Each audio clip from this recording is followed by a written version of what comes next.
Oh, there we are. Hey everybody, welcome to the Sunday live stream. So this is a pretty good day, I think. We've got the markets going up. Everybody's bags are pumping. I think people should be quite happy. But there's some things in the background we all need to be aware of. And that's a bunch of macro stuff. And for that, I bring on my friend, Jerry V. Hall. Jerry, welcome back. Hey, Rob. Hello, everyone. Hope you're having a great Sunday. Yeah, this is, I didn't really expect this because usually we see Sunday pretty much a dump day as everybody's kind of getting ready. And there may be some CME gaps or something like that. But today, I mean, we're looking pretty nice. I mean, I'm not used to this. This is called a green day. And I like these days. I don't know if people are ecstatic about this. You're like, no big deal. But I mean, let's be honest. It's looking pretty good.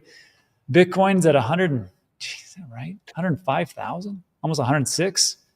Ethereum is up. And also, Jerry, we need to cover this at some point. You know that the Ethereum gas fees are like down to like sub 5 cents or something like that after that upgrade? They're actually going to start. They're starting to increase again, unfortunately.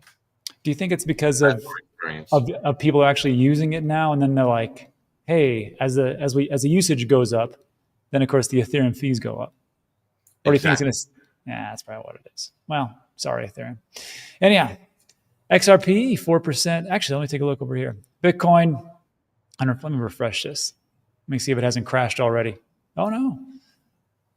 Pretty good. 24 hours. Ethereum. What's the big winner today? Solana 5.4. BNB up 2. Ethereum's up 4%. Whoa. Dogecoin is up almost 10%. So the big winner for the top 10, Dogecoin. Who would have thunk it? 4.9, 6.7, 7.4 for Shiba Inu, and so on and so forth. Looking pretty good. And then we're going to talk about Moody's downgrading the United States, and for good reason. And you would think that, because of that, the uncertainty, there'd be a little bit more push to the more stable assets, the hedges. But I took a look at spot gold. Maybe this is, that's in 1 week. Oh, it's only on Friday, though. We'll see what happens when the market's open. But we'll see how everything responds.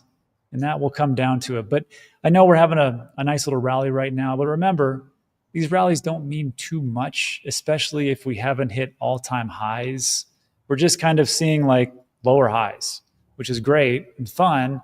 But if we just take a look at over at CoinGo Live, which ones have actually hit their all-time highs, and just this cycle alone, it's not many. I think we did a show on this a couple weeks ago, didn't we, Jerry? We took a look at the top 53 from 2021 to today, and what the top 53 on November 2021, how many of those have actually hit their all-time high? And it was only 4. And it was Bitcoin, Solana, BNB, and Tron. And that was it. There's other new coins like SUI or SWI. There's ones like Fastcoin that have hit our all-time high because this is their cycle. But as far as like the old guard, we haven't seen too much. And this is the percentage price drop since all-time high. Not looking too great, even hyper liquid. So we have that. And then also as a reminder, you have to take a look at volume. I actually learned this from Aaron over at Coin Bureau Trading. And we were talking about the last pump on one of our NFA live shows. And he goes, you got to be aware that if the volume isn't that low, the order books are thin. So anything can kind of, make us move in the right or wrong direction. And we just go back to like just January. 208 billion was the volume. I think even like December, you had 202 billion. Where was it at? Yeah, 319 billion, December 16th, 2024. And we take a look at like volume today, around 100 billion sometimes, maybe 117. But today, 84 billion, 200,000. So don't get too excited. This is what it is. But I think it comes down to what's going to happen this week, especially with Moody's. Also, PMI data is coming out, home sale data, and then the Fed's going to speak. But this is what the big story is. And this is what me and him were talking about afterwards. Moody's downgraded us. Us, I mean Americans, and the American. From AAA to AA1. And the reason is because we have massive debt. Americans are good at 2 things, diabetes and racking up monstrous amounts of debt. And it looks like they're pretty concerned because this is pretty bad. Moody sees the U.S. deficit hitting 9% of GDP by 2035 compared to 6.4% in 2024. And then also, I think there was something else. Yeah. Moody's, we anticipate that the federal debt burden will rise to about 134% of GDP compared to 98% right now. Not even in World War II do we see U.S. debt to GDP above 120. We're not really at a war. Jerry, make sense of this. Make this make sense. What's going to happen and where should we be concerned and what do we need to look at? All right. So in the big scheme of things, the U.S. most likely will never be in the position of not satisfying their debt. Yeah, it's true. So in and by itself, that isn't the big story. The big story is what are the effects of, for instance, 134% GDP ratio to our debt repayment, right? It means for every dollar the United States brings in for tax receipts, they've got to pay $1.34 out in interest on the loans. That's obviously unsustainable. You can't do that indefinitely. You can print more than you earn for a while, right? Until the people who buy your debt stop buying your debt. And so we're already seeing that. We're already seeing countries like China say, no, we're not going to backstop your financial irresponsibility. Japan, they're kind of slowing down. They're saying, we're no longer going to finance your financial irresponsibility. So what does the U.S. government have to fall back on? Well, they have the what we call the Federal Reserve. The Federal Reserve literally backstops every dollar that the U.S. can't get somebody else to finance, right? Right. So what does that mean? That means at some point they can continue to do it right up until the very line where the people who use the dollar lose confidence in the dollar. Right. Now, in some way, shape, or form, we're already seeing that with the emergence of BRICS, right? Right. With the emergence of what you saw, the expansionary period of gold that we got to see the last 18 months. And you're seeing it in the way some are treating Bitcoin, right? A lot of people are treating Bitcoin as this place to go and be safe from that. How well this will affect normal people, Rob, like you and I? It'll affect us in the fact that the value of our dollar will continue to decrease over time. It will affect us in the way that we interact with credit markets. So, for instance, if you're out there in the audience and you're considering buying a home, the future is going to have a higher rate on your mortgage than today will. And the reason being is these financial macro events that are taking place. If you're in the car market and you're going to go get a loan to buy a car, whether it be new or used, you will see an increase in the cost of that loan in the future. And lastly, and what most Americans do, a lot of Americans do this, they use their credit cards a lot. And you will see increases in your credit card rates in the coming months ahead. So what's the takeaway?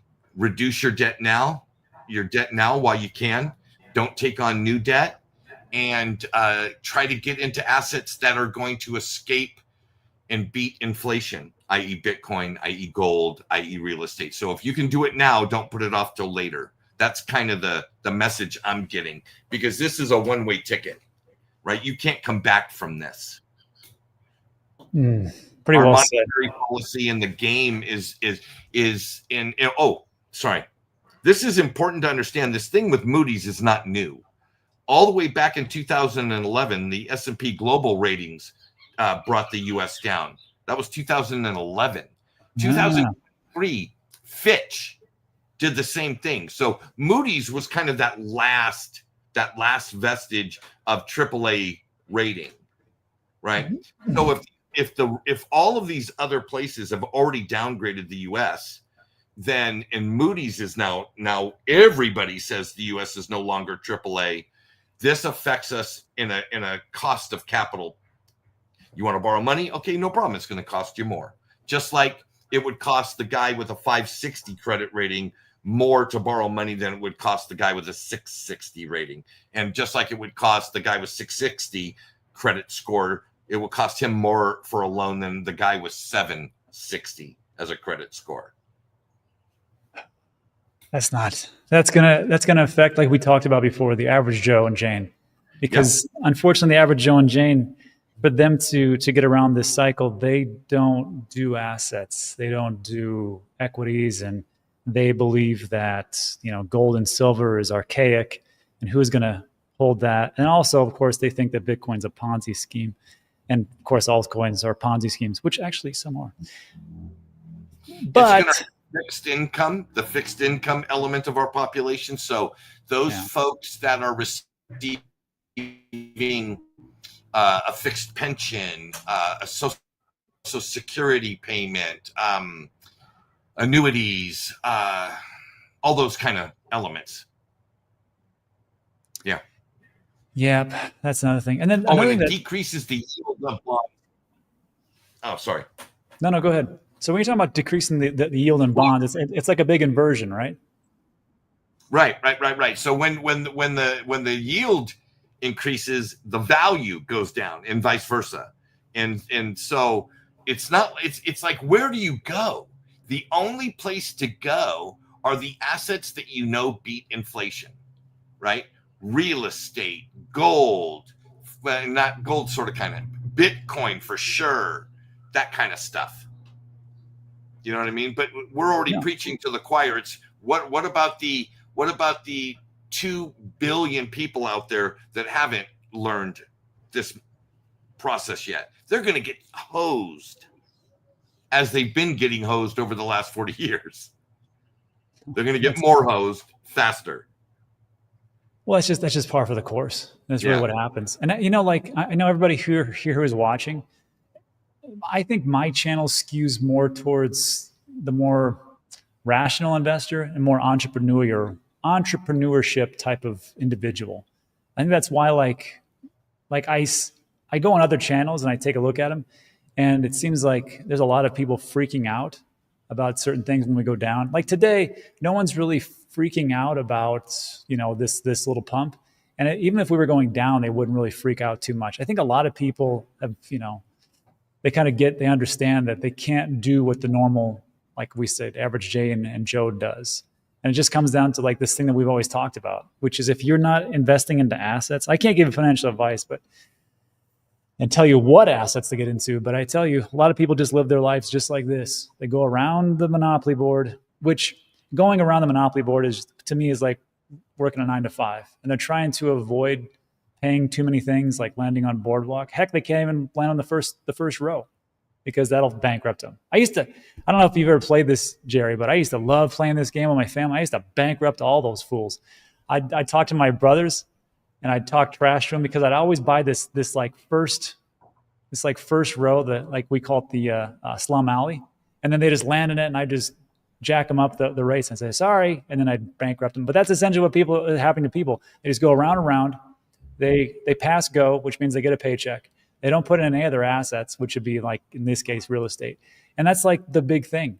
And like you were talking about, if you don't do it, it's going to be a pretty bad time for you.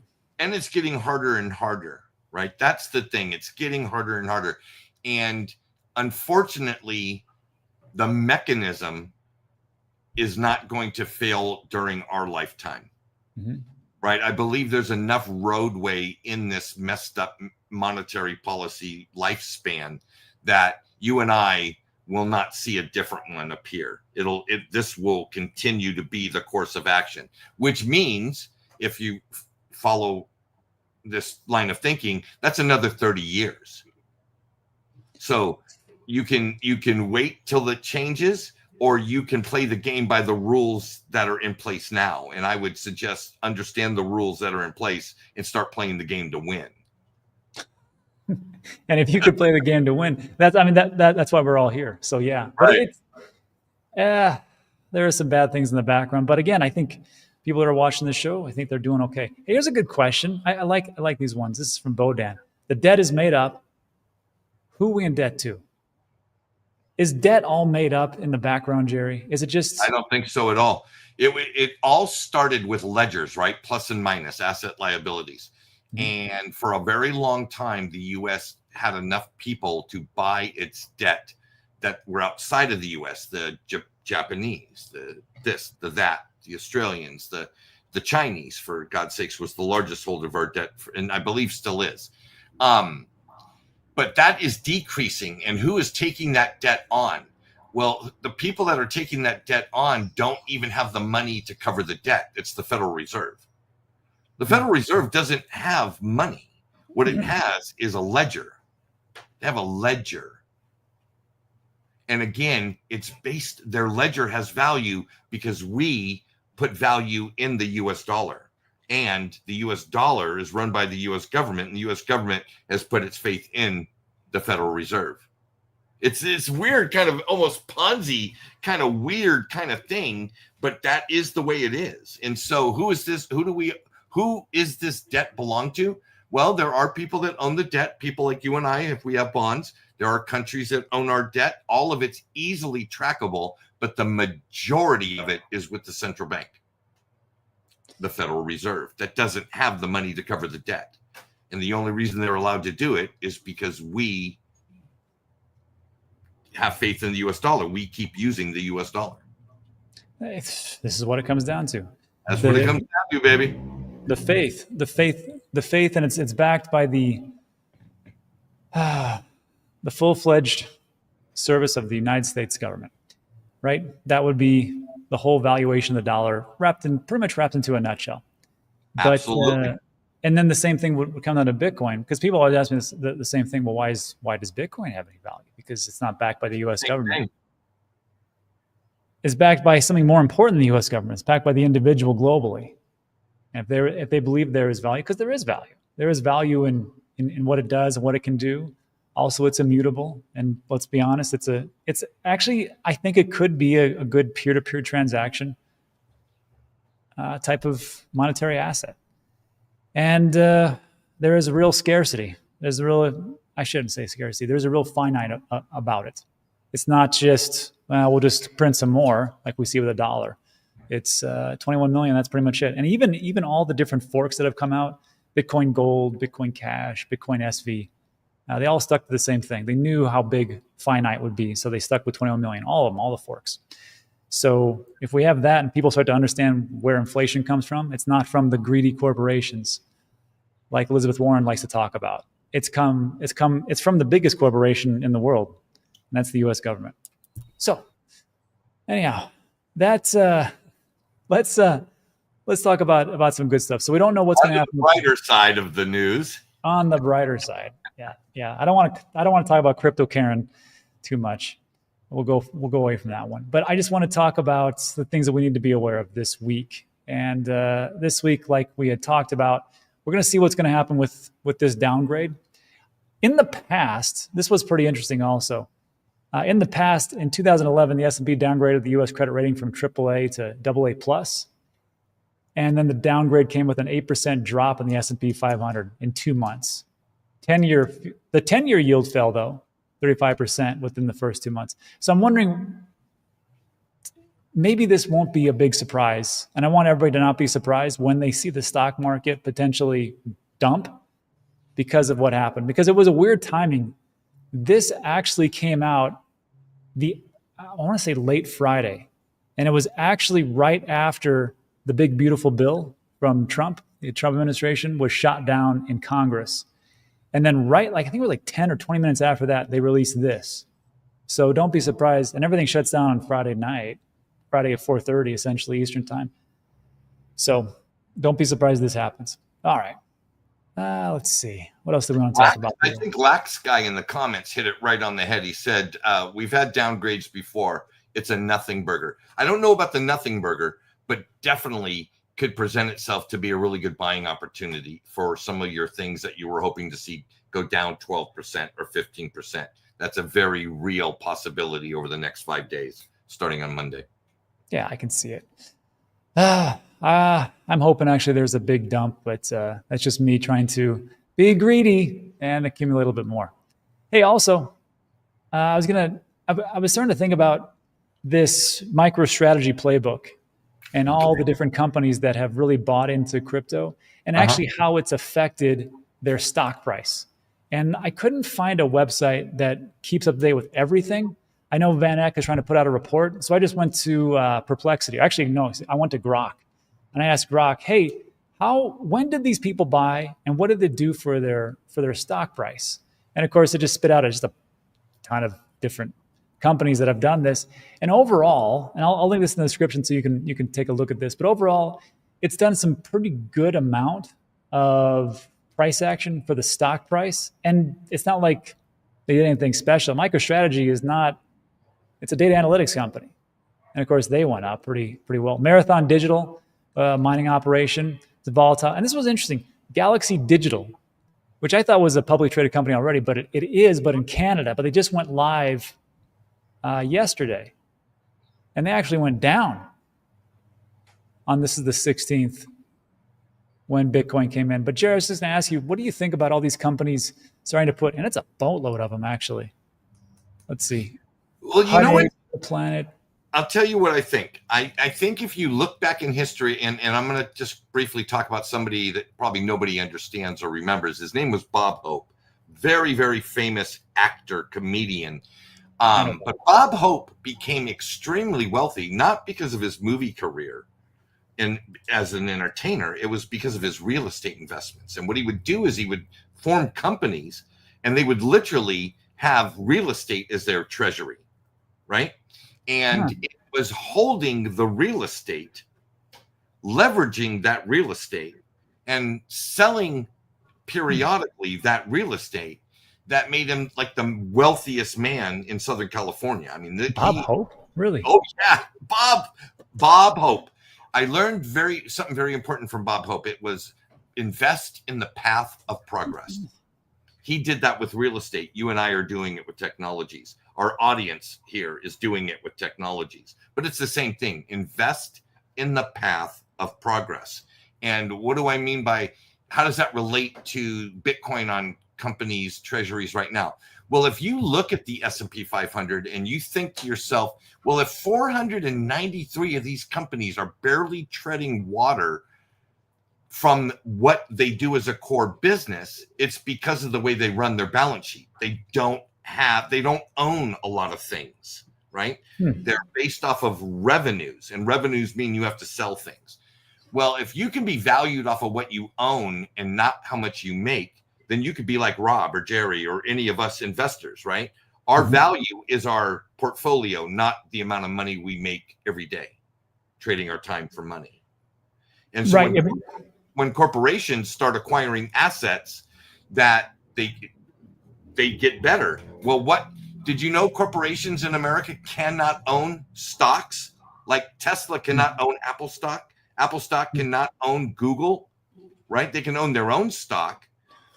So by diversifying from your company and acquiring assets that will beat the cost of capital, in other words, exceed the inflationary pressures of monetary policy, then you've got a chance to grow aside from your main product or your main business. And that's all MicroStrategy did. And that's all those other companies are doing when they invest in Bitcoin. Yep. That's what they're doing. They're leveraging that asset onto their balance sheet. And I think it's a very smart play. And it's a pretty good, because you can see like certain companies like GameStop, for example, right? They're like, well, we're not doing so hot here because I don't know, our business model isn't really supposed to be for the next generation. So let's just throw a little Bitcoin on there and see what happens. It worked out pretty well for a bit. And then of course they had a big slide. Hey, Jerry, here's one. This is back. Bodan says, here's the catch, Rob. You can play the game all you want. You can own everything, but the money is fake and inflated. And that's true, but you have to understand this is why money isn't important. It really comes down to what it does for you. It's the same thing with like say, pick your favorite altcoin. I don't know what it is. And it's like, and I'll even throw Bitcoin in there. If you are still stuck in that 9-to-5 rat race and you have a massive more amount of stress and you can't do the things that you want to do when you want to do them and you have to answer to somebody, what good is all this? And people will say, well, I don't want to give a crap because this is going on my kids and my grandkids. That's great. It's fine. But it all comes down to you. You need to take care of yourself first, right? And if don't have the freedom and you have that stress, well, we know what stress leads to, right? Well, it leads to hypertension, leads to diabetes, leads to cancer, leads to different congenital, for just long-term chronic debilitating diseases. So like all these things that we're doing, like Bodan is right, the dollars, it is a made up Ponzi scheme essentially, but it's what you do with those dollars that can give you the freedom that you want. And that I think is the big story, the big thing. Use it for freedom. Well, also, this is an important point. You could have monopoly money. True. And you could have real US dollars. Let me ask you, which one will the store take for a loaf of bread? That's true. Regardless of how unreal it is real. It's very real. It's the decided currency that we pay our taxes in, that everything that we acquire for our lifestyle is in that currency if you live in the United States, and whatever currency you as part of the country that you're in, it's very real if you can buy the food that you need to sustain yourself with it. That's very real. That's really real. I agree, monetary policy sucks. The effects of the way governments have adopted their monetary policies suck. They're not accretive. They're inflationary and actually harmful. But we play the game by the rules that are in front of us. And if you don't like the rules, go to a place where the rules suit you. Is that why you moved to Costa Rica, Jerry? Is that what you're saying? Yeah, pretty much. Same thing. Same thing with Puerto Rico. That's the reason I moved there. But I'll probably die there. It's a great place. It's pretty good. All right, everybody. That concludes that part. I think we actually just transitioned to the Q&A pretty naturally. Let's just keep going with that. Let's do it. Yeah. This is a good one from Jupiter. He says, and I remember this too. Our parents used to yell at us saying, "You spend cash so fast like it's burning a hole in your pocket." Now I'm getting rid of fiat as fast as possible to convert to real assets. Man, I got to tell you, that really sums it up because, yeah. There is something to be said, though, for keeping cash on hand, obviously, right? We got to pay the bills. We got to pay for disasters that potentially come through, rainy days, food, that type of stuff. But I look at a lot of first of all, my bank account is like anemic. It just is. It's a lot of this that's been into servicing loans and cryptos, and then, of course, real estate. But I think Jupiter's on this. Jerry, what do you think? I agree 100%. And so I grew up thinking that I needed a year of savings. Yeah. The Dave Ramsey special. Right. Yeah. I have a month. Honestly, I have a month of cash in my little bank wallet here. I keep it in the left side of my desk. So if you're going to rob Jerry, me, do you have a real wallet? Do you have a real leather wallet? Yeah. Wow. Everybody get ready for this. You've never seen these zipper bank deposit wallet things? Yes, I have. Look at all my money. Look at all these greenbacks in there. That looks like Monopoly money. I'm just kidding. It's Costa Rica. It's Costa Rican money. But the point is, I no longer carry 6 months of cash. If it's not going to cover my next month, it's investing. I can't afford to miss 3% or 1% or whatever the thing is. Now, that's just me. Everybody should have their own that suits them and fits within their lifestyle. But my grandparents used to save a lot of cash, like actual cash, lots of it. And I'm like, that wouldn't work today, right? You save $100,000 in cash. It's only going to have $87,000 worth of buying power next year. That's $13,000. Rob, that's huge. Yeah. That's a lot of organic kale, my friend. That is true. And you know what?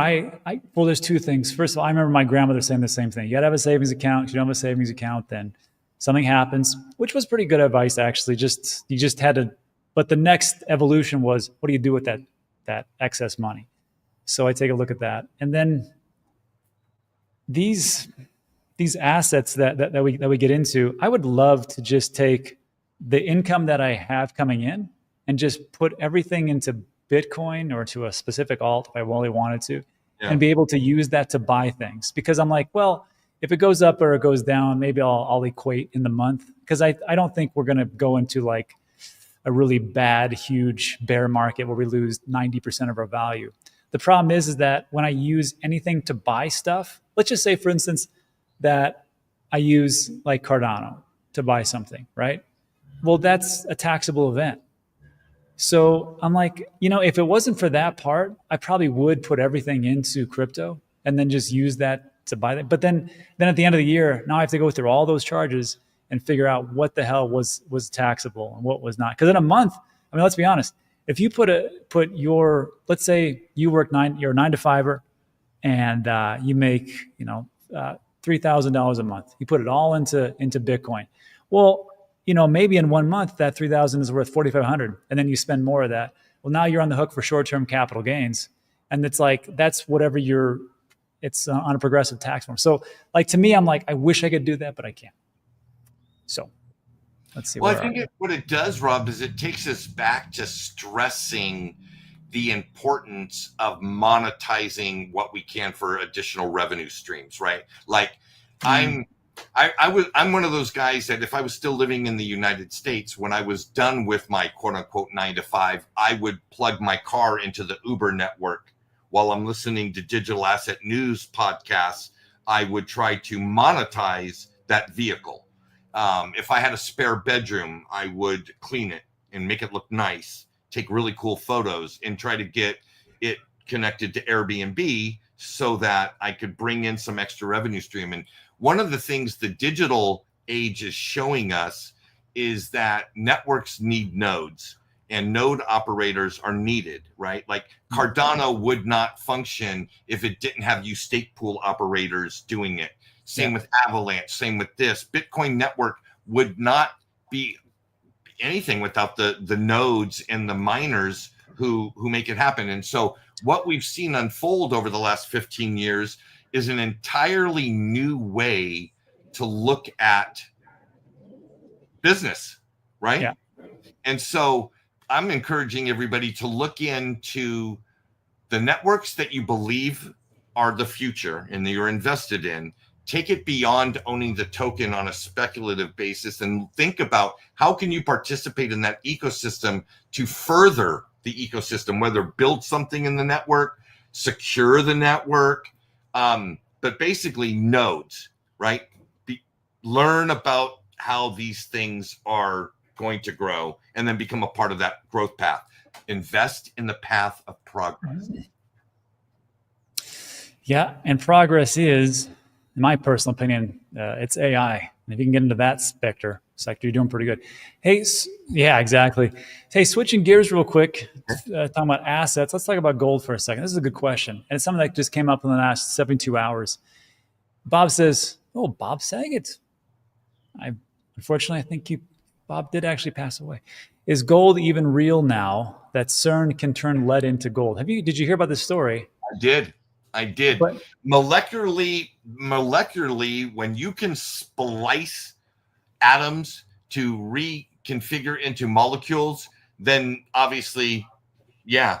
But I don't think that is the biggest threat. The biggest threat to gold is not that a laboratory can create more of it.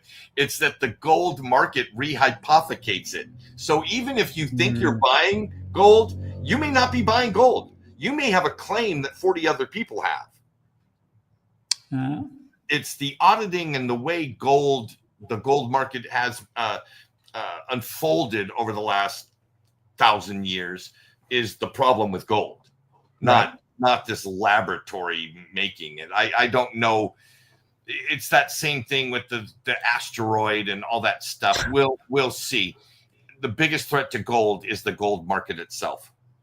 And rehypothecation that's the biggest threat to the gold market. You know what? Owners.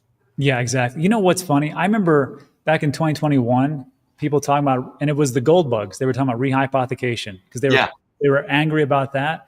And they said, I remember there was a post, big gold bug, I forgot the name. He said, look, you guys are rehypothecating your Bitcoin, and it's going to end very badly for you. And it did. And it did. And they were 100% right. BlockFi. You know, Nexo Celsius, is the Voyager, only company FTX. that survived all that. Nexo. Yeah, and they're still here. Oh, they came back, Still didn't here, they? thriving. Mm-hmm.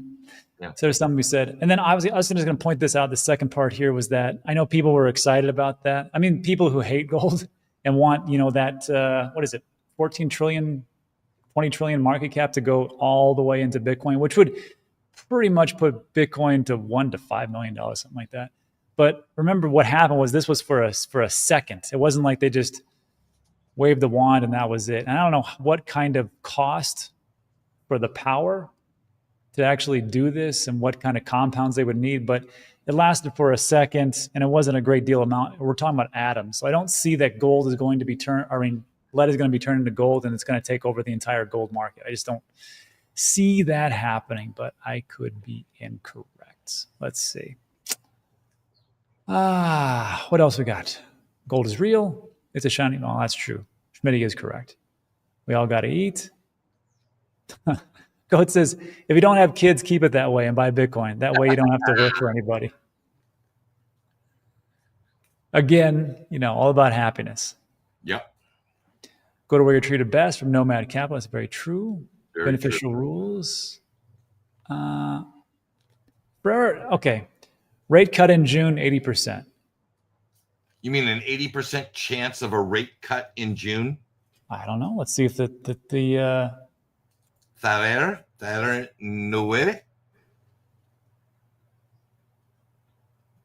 let's see what the rate cut says. Whoops. Oh, dude, the way you were covering the Coinbase thing. I missed the Q&A, so I'm going to jump in now that I can be part of a Q&A. And your coverage of the Coinbase element, I thought I told you I had a personal friend who fell victim back in February from a Coinbase phone scam.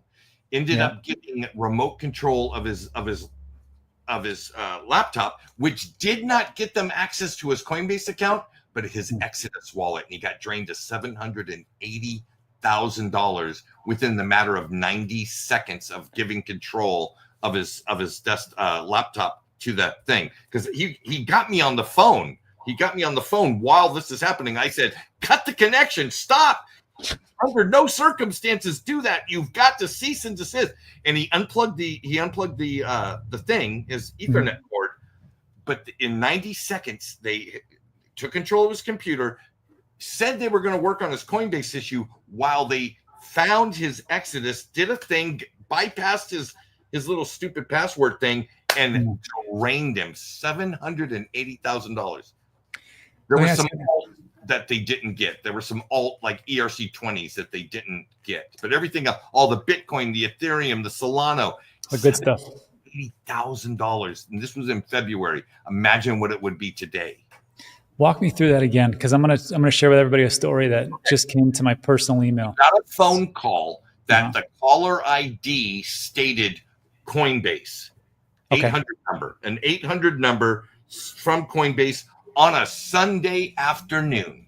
Well, the Coinbase works hard, Jerry, and especially customer service. That's what they're known for. They said to him, I'm not going to use his name. Are you so and so and so and so who lives at blah blah blah, and the last 4 digits of your social? And he said, yes. Why? Yes, I am. And they said, this is Julia from Coinbase. There's some very suspicious activity on your Coinbase account right now. We want to help prevent any fraudulent activity on your account. Would you like us to help you? And he said, yes. What do I need to do? They said, okay, we're going to send you a link to this thing on the thing.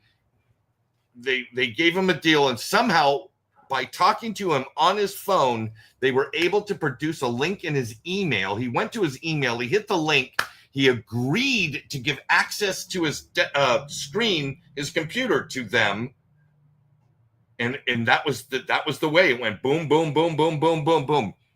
That's what it is then. Seconds drained $780,000, and he had been one of my private investing customers at the Beyond Moon Investment Club on Patreon for 2 years and built that. That all came from like $120,000. He built it up. Damn. Well, the market built it up for him, but yeah. That's how, okay. That makes more sense. That was horrible. Yeah, That let me was read you this. horrible. Yeah, yep. Let me read you this. This is what I got recently. And so let's tell people what not to do, obviously. So when somebody, first of all, everybody in the chats, nobody cares about you. Like zero. They don't care about you. I care about you. Jerry cares about you. But the centralized exchanges, the powers that be, don't give a crap. They're not calling to help you out. So anybody that calls you, let me say this: anybody that calls you, they are scammers. And even if it's like, hey, this is your nephew or this is your brother, and I need Bitcoin or whatever else it is because I'm in jail, you say, let me hang up and call you back. And if you're at the house, then obviously not. Because this is actually what happened. Somebody called up one of the people that they sent me an email. They used AI. They convinced them it was their nephew that was in jail. And for some reason, they had them say, I need this much amount of funds. And it was actually cash. They did it.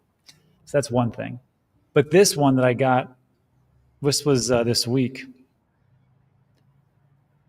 And it goes like this. Oh, damn, this is a lot of stuff. Hold on real quick. Jerry, I know you got to go pretty soon, don't you? I have about 12 more minutes. Okay. Last thing I'll say is this. If you think it's somebody else or you don't trust, like Coinbase calls you and they have all the information, you hang up first, you go to the Coinbase website and just look under the help section. Do you know they actually have a phone number you can call? I heard you say that. Yeah, but you got to be a Coinbase Prime or a Coinbase One. Right. Not Coinbase Prime, not like institution, but like Coinbase One, where you pay like $30. And if you don't have that, which most people don't, they do a live chat. So at least it's there. Let's see. Okay. So Rob, what people know is when my friend's account got hacked in February, the snapshots containing a wallet sent to, which include her Trezor wallets. They hacked her Coinbase, which I don't think they hacked Coinbase at all. I think what happened was Coinbase was already compromised with that information. That's why they had that information, the name, address, last four of their social, and they knew the amount of how much they had. So that was already done. They got her wallet. This is weird. They hacked her Coinbase, got her wallet's PIN codes from accessing the Trezor Suite desktop app. And I was thinking to myself, I'm like, is that possible? But I bet it's the same thing. They said, hey, we need access to your computer because we know something's going wrong with it. They accessed the computer. They had her do something, this person, and then they accessed Trezor. Maybe they even inserted it. So I think it's like one of those things. I know people right now are going, what a moron. Hey, some people don't watch this channel. I don't know what to tell you. And then also some people, like, they have problems and they're tired or they had a cerebral hemorrhage or something. I don't know. The three most important things any digital asset owner should understand is two-factor authentication. Yeah. Should understand air gapping and should understand hardware wallet, not hot wallet, not software wallet, hardware wallet. You need multiple fences, gates. That's a good way to look at it. Yeah. Security elements between you and any type of attack. And so my Trezor requires me to physically press buttons in my physical location for it to do anything. Okay, great. That's one way. Your two-factor authenticator, if it's on a phone, is that it's a layer of security removed from the thing. My buddy, all he had, his Exodus wallet didn't have any security protocols on it. You know, it was just on his desktop there. Oh, I see. So they could, if they get the access to the desktop, they could do whatever they want. That's the point. And Got it. In his mind, he was thinking, nobody's going to come into my house with a gun and take my, laptop. Yeah, that's crazy. That would be crazy. You're right. They didn't. They came in through a very sophisticated scam. We are going to see the kinds of attacks, we'll call them cyber attacks. The sophistication of them are going to increase as AI gets better. So just be more careful tomorrow than you are today, folks. Just be more careful tomorrow. Put that in your mind. Everything is a potential threat to me. How do I secure my stuff? That's a good one. Hey, because you got 5 minutes. This is a good one. 2 questions. Okay. Do you guys think a big dump is coming the next days because of Moody's? I would expect, so Jerry says no, I would expect a little bit of apprehension on the market because they are all a bunch of degenerate gamblers. That's what, as longer I've been here, I think that's the most what people are. But you got to remember all that is signaling to the market that the cost of capital is going to go up. Right. So when you know the cost of capital is going up, you don't sell assets. That's the stupidest thing to do. No, I'm not calling anybody stupid if you need to sell. That is not what I meant to say. What I meant to say is the market at large, when they believe the cost of capital is going to increase, they don't sell assets. Matter of fact, they buy them. Buy them in anticipation that they're going to increase. See, no one ever told me that in high school. And then this one, before you get out, AI labor and AI transport is the future. I just want to say this one thing is that when I was in California, we took a bunch of Ubers and it was a bunch of Teslas. And I asked the guys, I'm like, do you guys own these? Like, no. There's a fleet of them. There's like 300 Teslas. Somebody owns it. It's a company. And we drive just like a taxi service. And I was like, okay. I said, and then as I was saying this, that one of those Waymo cars passed us, with no drivers. And there was two people in the back seat. And I go, hey, doesn't that scare you? With AI and stuff like that? They go, yeah. They're a long way off. And of course, when, they've got a homeless problem in California, they said like sometimes the homeless people will like go in front of those cars and they'll automatically stop. And then like some of the homeless people like attack the cars and they just get stuck. So you got 2 people in the back going, what the hell do I do? He goes, I'll just, run those people over. But that's not what he said actually. But I mean, Jerry, what do you think about that as far as AI? I think there were a lot of people in a horse and buggy and saw a Model T go by and I'm never going to get into one of those noisy, stinky contraptions. And, sure. And there was a segment of the population that did not embrace the technology trend. I think that happens in every innovative cycle of anything, right? How were your parents with computers? How were your grandparents with computers?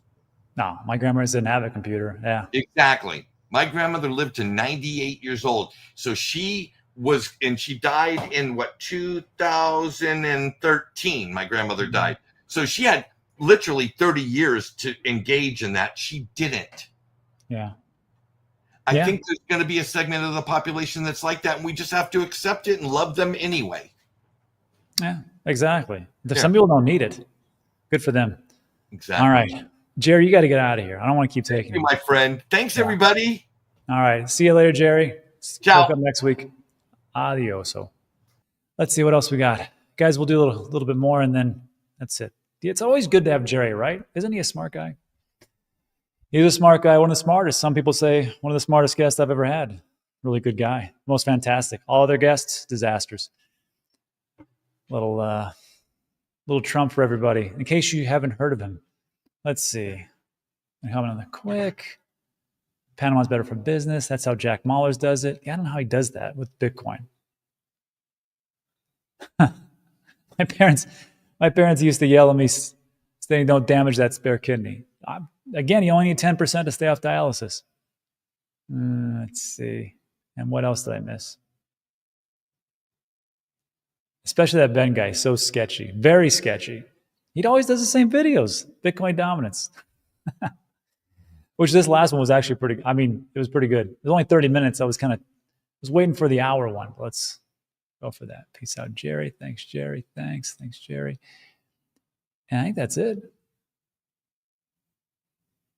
This is the last one. I don't know if you guys saw this, but they're accepting Bitcoin at Steak and Shake. Also, they got rid of seed oils and they're using tallow. And tallow is just it's like beef fat, essentially, what they're using to cook all their products in, which is supposedly much better for you. I'm not a big fan of seed oils anyhow, so that sounds good. But the big thing, of course, was that you can go in there, you can pay with Bitcoin, not Bitcoin the main rails, but Bitcoin Lightning.